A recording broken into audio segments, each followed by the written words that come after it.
So I didn't even want to have to even make this video. I didn't even think that the situation that happened Saturday night, Sunday morning would even happen. But I'm not surprised. Okay, I didn't wish it on the person who it happened to. I didn't wish it for anybody. But again, I'm not surprised at all.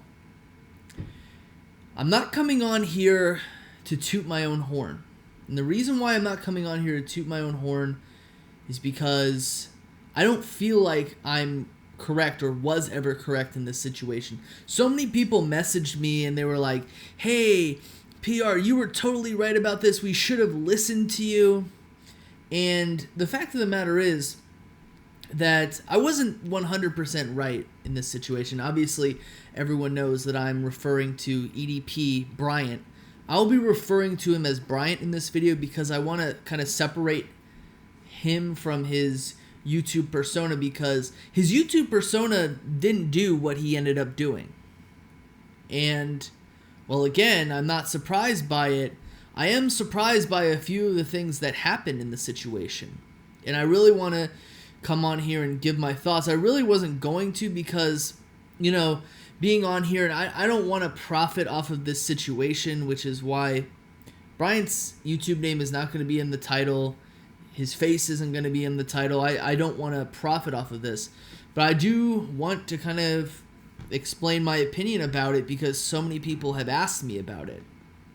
And I'm not going to be overly hard on Bryant. I'm not going to be overly hard on his fans because, you know, they really have to think about the people who they associate themselves with. I'm not going to go ahead and attack them, and I'm not even going to name names because, you know, they're probably in a great deal of stress right now because of the fact that, you know, they kind of let this person into their lives. And here's the thing. I let him into my life too. I was cool with him. I was a friend of his. You know, I gave him essentially his first shout out. I gave him his first amount of viewership.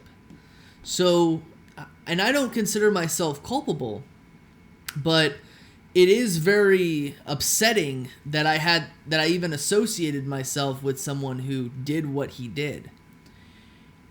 And I am 99% sure that if Bryant had listened to me when I told him last year when the whole thing with the 15-year-old girl happened, if he had listened to me when I told him apologize, just say, hey, I did wrong. I'm never going to do it again. I'm going to advocate against it. I wasn't even here calling him a pedophile. I wasn't, because at the time I didn't even feel like he was, because it was a 15-year-old, and pedophilia is under the age of 14. Ephebophilia is over the age of 14, and that the 15-year-old. I wasn't even expecting this to transpire, and I feel like if he had listened to me, none of this would have ever happened. I feel like if Bryant had listened to me 5 years ago when I told him, look, dude, like, you're crying out for help. Get help. And instead of being like, look, this friend of mine is asking me to get help, why don't I go get help for myself? Instead of going out and getting help and trying to figure out strategies so that he could get a job, which he really wanted to be a job. He wanted to be like a ticket taker at a movie theater. I was thinking in my mind, like, no one's going to hire you because your brand has been tainted by your YouTube channel. So why are you trying to become a ticket taker or a popcorn giver out or a concessions person at a movie theater when you could grow your YouTube channel even more? Why are you even wasting your time with that? And he was having trouble getting a girlfriend. And I said to myself, women don't want to associate themselves with guys who act like that on their YouTube videos. So I was just, I was trying to give him help. Now, was I the nicest person? No. Could I have done it in another way? Yeah, sure, I could have. But it was tough love, and I feel like he needed it. Instead of listening to me, he turned his fan base against me. He called me a clout chaser. He called me someone who wanted to leech off of his views. He basically spat in my face and had all of his fans come in and just spam the dislike button, spam the comments and say, you're a clout chaser, you're a horrible person, you're a bad friend. When I had came out a few months earlier and defended him against someone who was catfishing him. And I had criticized him on another video that he had made. But apparently I wasn't a clout chaser there. But I feel like if he had listened to me there and he hadn't, gotten his rabid fan base to attack me, I'm 99% sure that he wouldn't be in the situation that he's in right now. Which is, it's a bad situation. I mean, we all watched the video with where the girl was talking about the chat logs that he made to someone who he thought was 13 years old. And I mean, it's so dirty. Like, I used to be a big fan of To Catch a Predator, and I used to watch all the episodes. I used to be able to quote all the episodes, all the one-liners that Chris Hansen had. And I remember going to the Perverted Justice page to see all the chat logs and just not gawk, but just be like, that's just disgusting. And it was really surprising. The part that really surprised me, besides the whole 13-year-old, was the fact that the chat logs that Bryant wrote to this person who he thought was 13 years old, they sounded eerily similar to those To Catch a Predator chat logs. And, I feel like my mind can never be cleansed of that. My mind could take 100 showers and it would, I'd still feel dirty. It's just a horrible situation because, again, I associated myself with Bryant. I was a friend of his. I met him at a tailgate. I had fun in his presence at the tailgate. One of the greatest games that I've ever been to. Actually, the greatest game that I've ever been to, because my favorite player he pitched a perfect game. Nick Foles pitched a perfect game against the Raiders. Sorry, Raiders fans. But it's just one of those things that it's tough to even think about. I associated myself with this guy. He was a stunted individual, mentally and emotionally. And when that happens, you don't act like a regular person. This guy needed therapy. And when I say he needed therapy, I don't mean that he needed therapy in a bad way. I see a therapist to talk about my problems. He should have done that 100%. And in the video with the sting operation where they're interviewing him, he probably said it like 50 times. I need help, I need help, I need help. But when people asked you to get help, myself, Bad Dog, numerous other people told you to get help. Not help on your physical appearance. Sure, that's bad. It's not good to be 400 pounds. But you need to get your mind right before you fix anything about yourself. They always say no one's ever going to love you unless you love yourself. And he really needed to take a look inside of himself and think about his actions. And you listen to the chat logs numerous times. He says, this is, I could get in trouble for this. I could get caught. I could go to jail. Right? Those are kind of like mind games that he tried to play to try to get the other person, the 13-year-old, to kind of cop up to what they were saying, to cop up to being like not a real 13-year-old. And, the fact of the matter is he wasn't worried about getting arrested because it was wrong. He was worried about getting arrested because he was worried about getting arrested. So there's just a complete screw loose up there. I'm not a psychologist. I don't study the brain, but it's really disturbing, and it just makes you sick to your stomach. Yes, Bryant should go to jail. I mean, that's just how I feel. It's not malicious in any way, shape, or form. A guy like Bryant needs to be off the street, and he needs professional help. If he does not go to jail, he needs professional help. And, essentially, like, never be around kids again. I have a son. I would never let my son around Bryant. Never. No. It's disgusting. I do, however, want to go to the predator poachers people.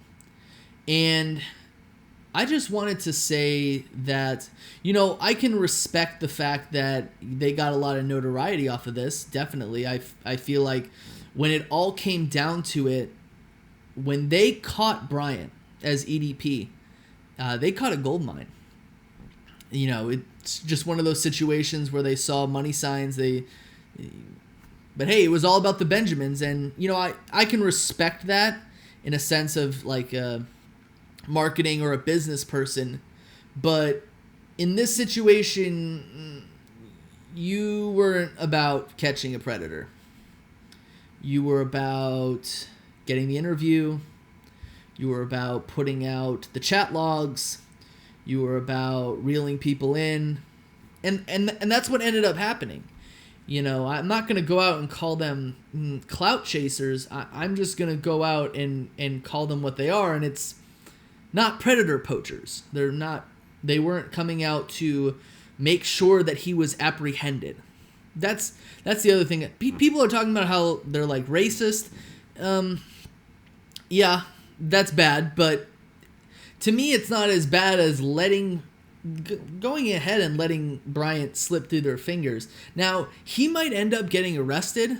There's a decent chance of that at least, but he would have gotten arrested if you had forked over the chat logs to the authorities before the interview ever happened.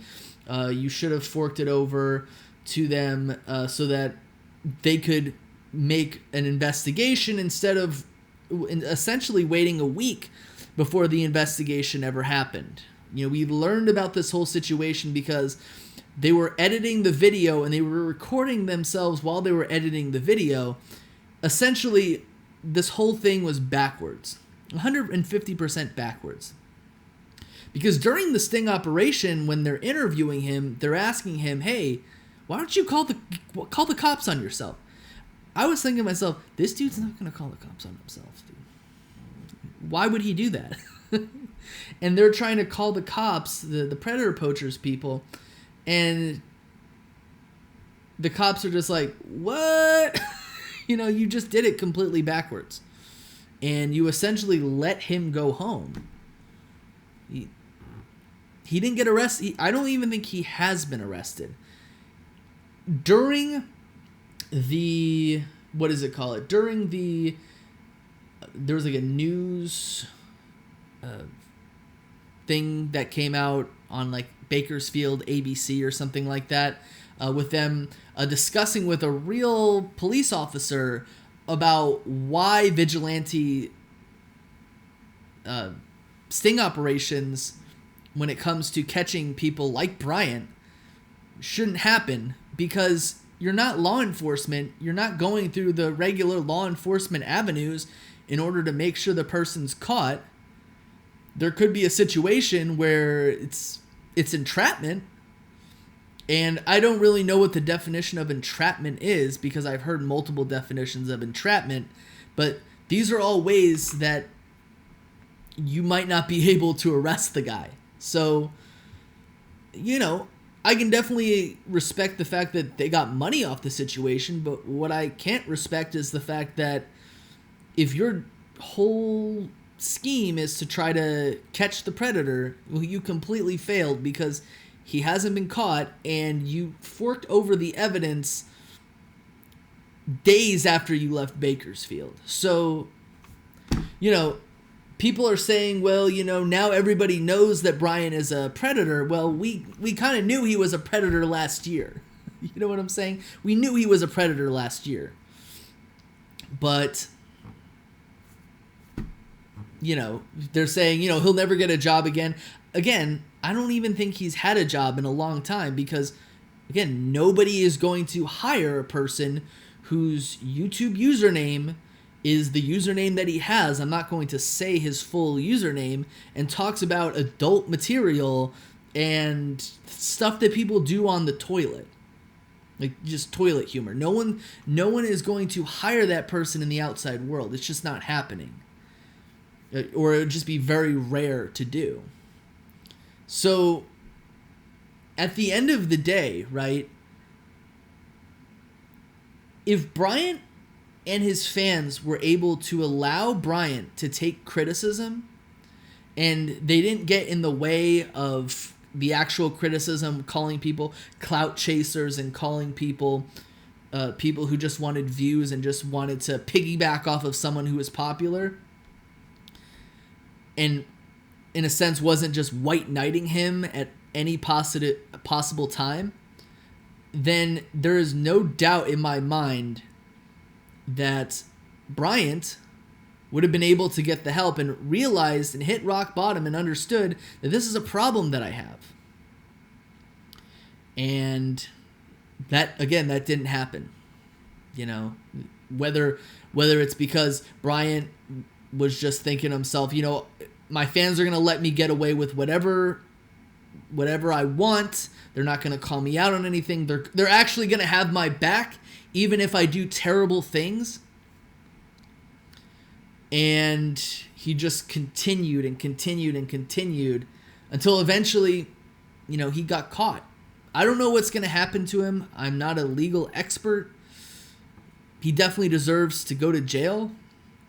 People who say that if he doesn't go to jail, I don't think that's not going to be a positive thing, because he will have had no repercussions. Because again, like I said, he's a pariah. No one would ever hire him.